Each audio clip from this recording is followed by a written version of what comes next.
que le rescatan o le arrancan generalmente a sus familias, para trabajar por esta organización de Izquierda Unida y para trabajar por lo colectivo, por lo de todos y por lo de todas.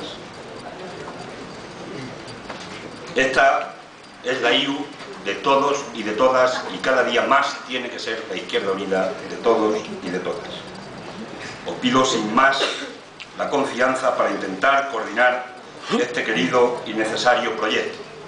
Como dijo Noé, es igual quien salga coordinador. La dirección está acordada, se someterá después a vuestro criterio, y está acordada para que tengamos la dirección de todos y de todas, en la que nadie sin excepción se pueda sentir excluido. Después debatiremos en la política y acordaremos lo que democráticamente decidan los órganos democráticamente elegidos de nuestra organización.